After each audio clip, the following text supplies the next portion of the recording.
الحمد لله رب العالمين والصلاة والسلام على آله وأصحابه الغر الميامين ومن تبعهم بإحسان إلى يوم الدين. أعوذ بالله العليم من الشيطان. بسم الله الرحمن الرحيم. وعلم آدم الأسماء كلها ثم عرضهم على الملائكة فقال أنبئوني بأسماء هؤلاء إن كنتم صادقين. محترم حاضرین، کل کے درس قرآن میں نے آپ لوگوں کے سامنے سورہ بقرہ کی چند منتخب آیات اور اس کی تفسیر بیان کیا تھا، جس کے اندر اللہ رب العالمین نے توحید کے بارے میں بتایا تھا اور جنت کس کو ملے گی، جنت کے اندر کون کون سی نعمتیں ہیں، ان چیزوں کا تذکرہ کیا تھا. اب آگے اللہ رب العالمین یہ بیان فرما رہا ہے کہ اللہ تبارک و تعالیٰ نے آدم علیہ السلام کی فضیلت فرشتوں سے زیادہ ہے. کیوں؟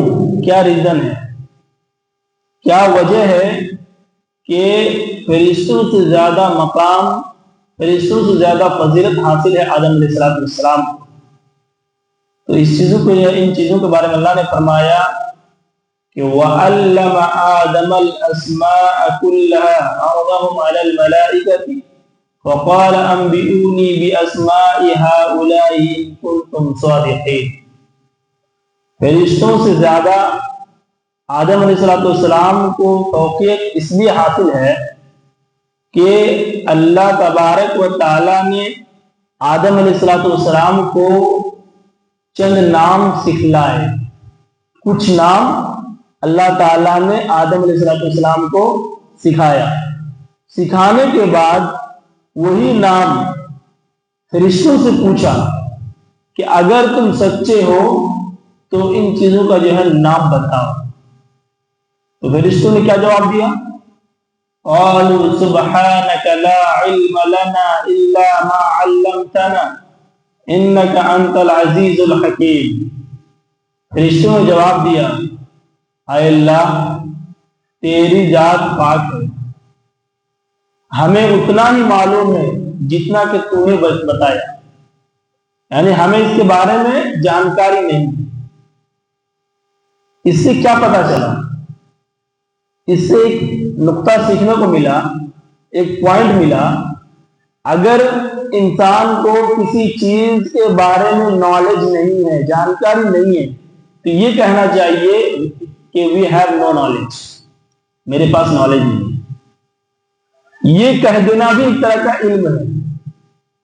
یہ نہیں کہ آپ کے پاس کسی چیز کا علم نہیں ہے، کسی مسئلے کا علم نہیں ہے، کوئی دوسرا آدمی آپ سے پوچھے، آپ یہ سوچ رہے ہیں اگر میں نے نہیں بتایا تو میری انسلٹی ہو جائے گی، لوگ سوچیں گے ان کو جانکاری نہیں ہے، آپ نے اپنی مرضی سے بتا دیا، یہ غلط بات ہے. فرشتوں کا طریقہ ہے، اللہ کے جو ہے اللہ کی نورانی مخلوق جو کہ فرشتے ہیں، ان کا یہ طریقہ ہے کہ اگر آپ کو کسی چیز کے بارے میں جانکاری نہیں ہے تو آپ صاف طور سے کہہ دیں کہ we have no knowledge، ہمارے پاس جانکاری نہیں ہے. آج کل کتنے ایسے لوگ ہیں جو یہ کہتے ہیں کہ ہم سے جو ہے سوال کرو، ہمیں ہر چیزوں کا جو ہے جواب معلوم ہے. باضابطہ طور سے سوال کرتے ہیں، اور آج کل عالم اسی کو سمجھا جاتا ہے جو کھڑے کھڑے جواب دے. یہ شریعت کا معاملہ ہے، شریعت کا معاملہ ہے، کیا جائز ہے، کیا ناجائز ہے، کیا حرام ہے، کیا حلال ہے، بنا اسٹڈی کے، بنا مطالعے کے بتانا یہ صحیح نہیں ہے. امام مالک کے اوپر نظر دوڑائیے.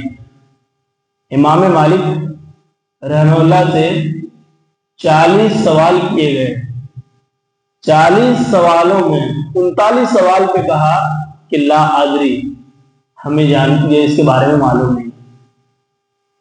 امام مالک اتنے بڑے امام، وہ 40 سوالوں میں سے 39 سوال پہ یہ کہہ رہے ہیں کہ ہمیں معلوم نہیں ہے۔ اگر آج کے زمانے میں ہوتا تو کیا کہتے؟ یہ عالم ہی نہیں ہے، ان کی جانکاری نہیں ہے۔ تو اگر کسی چیز کے بارے میں ڈاؤٹ ہے، جانکاری کمپلیٹلی نہیں ہے، تو انسان کو نہیں بتانا چاہیے۔ یہ فرشتوں کا طریقہ ہے۔ فرشتوں سے اللہ نے کہا کہ بتاؤ اگر تم سچے ہو۔ فرشتوں نے کہا قالوا سبحانك لا علم لنا الا ما علمتنا انك انت العليم الحكيم، کیا اللہ تیری ذات پاک ہے، ہمیں تو اتنا نہیں معلوم ہے جتنا کہ تو نے سکھایا، ہمیں اس چیز کے بارے میں نالج نہیں ہے، ہمیں جانکاری نہیں ہے، تو جو ہے حکمت والا ہے۔ تو جب بھی آپ کو کسی چیز کے بارے میں جانکاری نہ ہو تو آپ کہہ دیں کہ ہمیں اس کے بارے میں نالج نہیں ہے۔ اس کے بعد اگلی آیت کے اندر اللہ فرماتا ہے قال یا آدم انبئهم باسمائهم، کہ جب اللہ تعالیٰ نے آدم علیہ السلام سے پوچھا تو آدم علیہ السلام نے سارے نام بتلا دیے۔ کیوں؟ اس لیے کہ اللہ تعالیٰ نے سکھایا تھا نا، اللہ تعالیٰ نے سکھایا۔ تو قال یا آدم انبئهم فلما انبأهم قال الم اقل لكم اعلم غیب السماوات والارض واعلم ما كنتم تكتمون۔ تو جب آدم علیہ السلام سے پوچھا، آدم علیہ السلام نے سارے نام بتلا دیے کیونکہ اللہ نے سکھایا تھا۔ تو جب آدم علیہ السلام نے سارے نام بتلا دیے تو اللہ تعالیٰ نے فرشتوں سے کہا کیا میں نے تجھ سے نہیں کہا تھا کہ ہم آسمان اور زمین کے سارے غیبوں کا علم رکھنے والے ہیں، ہمیں جو معلوم ہے وہ تم کو معلوم نہیں ہے۔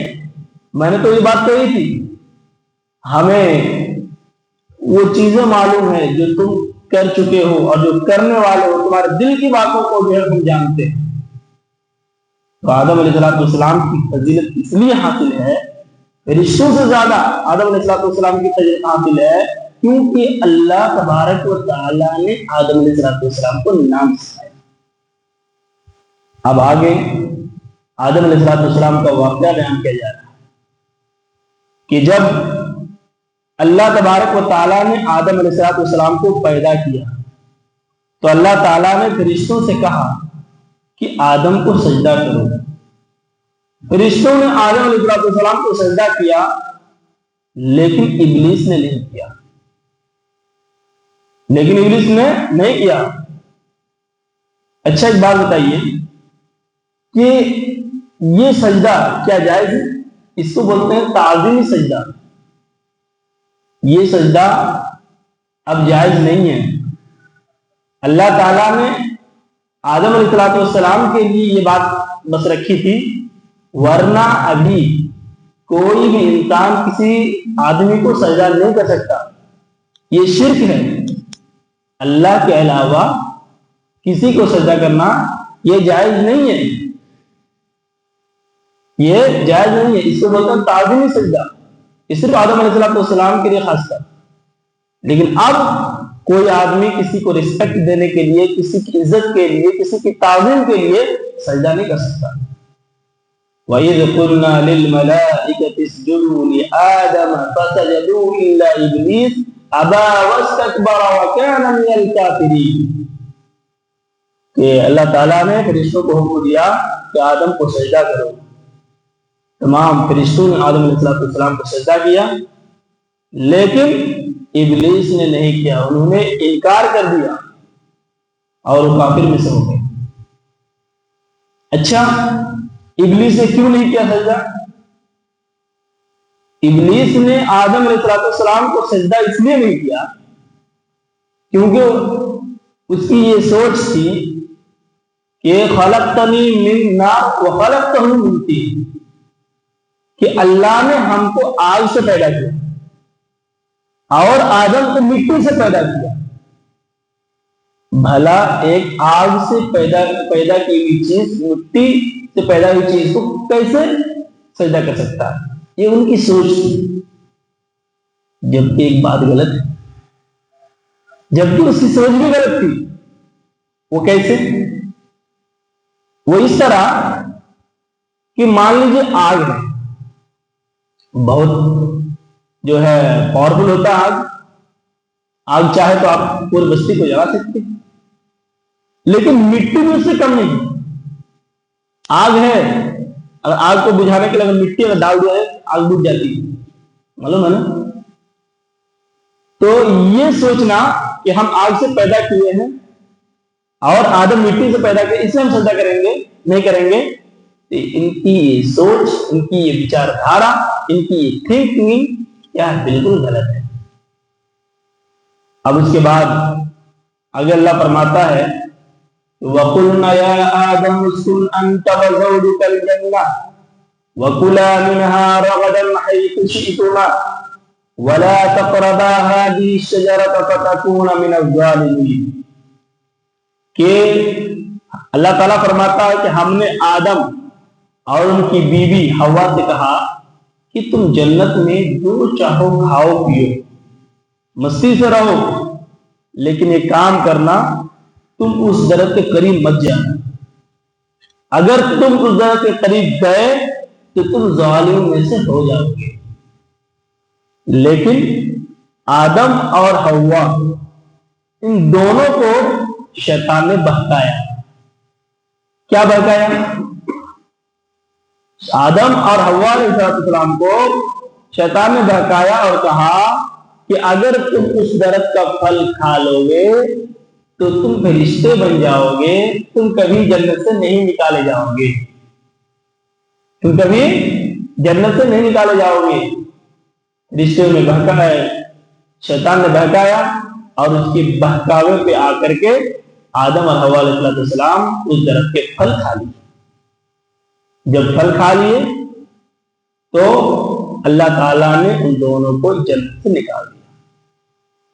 اچھا، جنت کے اندر جو درخت تھا، جس درخت کے پاس اللہ نے جانے سے منع کیا، وہ کون سا پھل تھا؟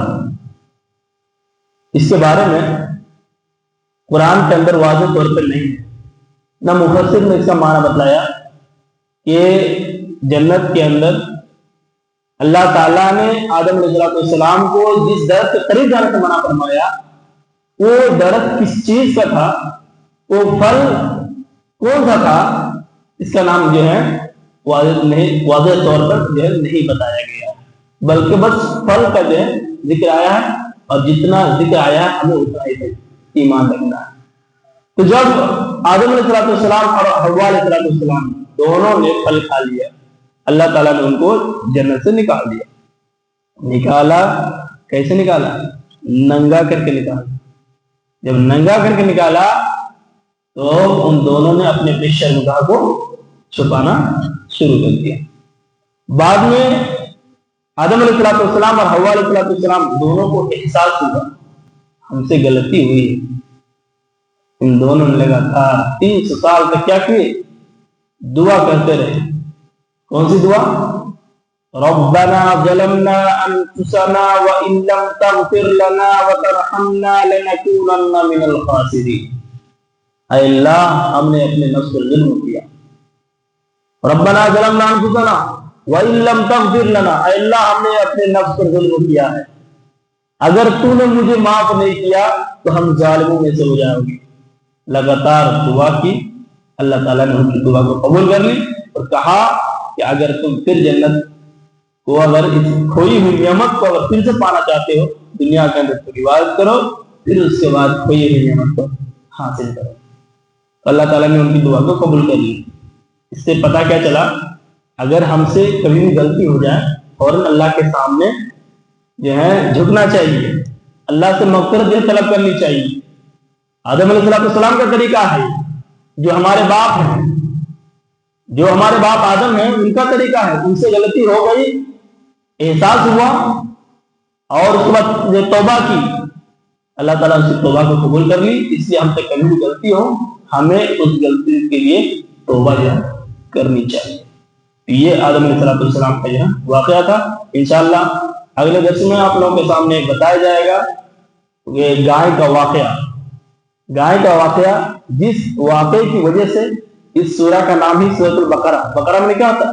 گائے ہوتا ہے، تو جس بقرہ یعنی گائے کے واقعے کی وجہ سے اس سورہ کا نام سورہ بقرہ پڑا ہے۔